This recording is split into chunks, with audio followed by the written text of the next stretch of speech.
সদায় যোৱা বজাৰখনলৈ সিহঁতকো লগত লৈ গৈছোঁ। লৈ গৈ মাছৰ বজাৰখন ভাবিলোঁ নাই ভিডিঅ' ৰেকৰ্ডিং মই মঙলা জোগাই টেকেলা আমি চাৰিটাই গৈছোঁ।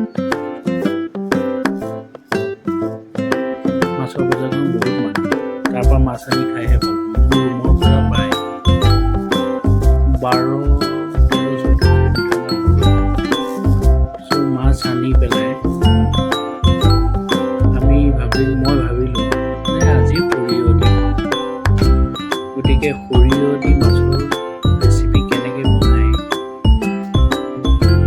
তাৰে ভিডিঅ' এটা প্ৰস্তুত কৰি আপোনালোকলৈ আগবঢ়াম। যদিহে ভাল পায় মোৰ ভিডিঅ'টো চাই, যদি ভাল পায় এটা লাইক দি দিব আৰু ছাবস্ক্ৰাইব কৰি দিব। সিহঁতে আকৌ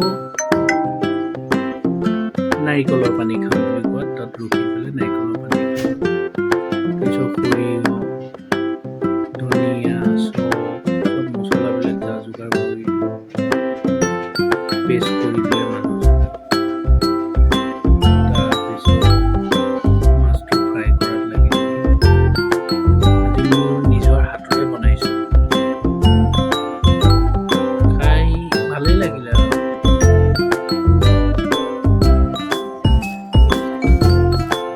আজি খাৰুপাত পিটি পেলাই বনাইছিলোঁ।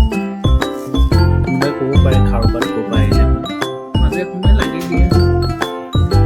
ভাত যেতিয়া নিজে বনাইছোঁ খাৰু খুন্দিয়ে বনাব লাগে। তাৰপিছত মাছ ফ্ৰাই কৰি হ'ল, লগতে মিছা মাছো লৈ আহিছিলোঁ, বাহু মাছ আনিছিলোঁ। পটাপট ভাজি পিঁয়াজ কুটি চব কৰি ধুনীয়াকৈ মা মছলা দি চেৰেক চেৰেক চেৰেক চেৰেক ভাজি মই ধুনীয়াকৈ বনাই গোটেইকেইটাকে খুৱাই দিলোঁ। আজি ছানডে স্পেচিয়েল। নেক্সট ছানডেত আকৌ লগ পাম। নেক্সট ছানডেৰ কাৰণে এইটো ভিডিঅ' লাইক কৰি দিব যাতে। যদি আৰু কিবা ইম্প্ৰুভমেণ্ট মই কৰিব পাৰোঁ তেতিয়াহ'লে কমেণ্ট কৰি জনাব। Thank U.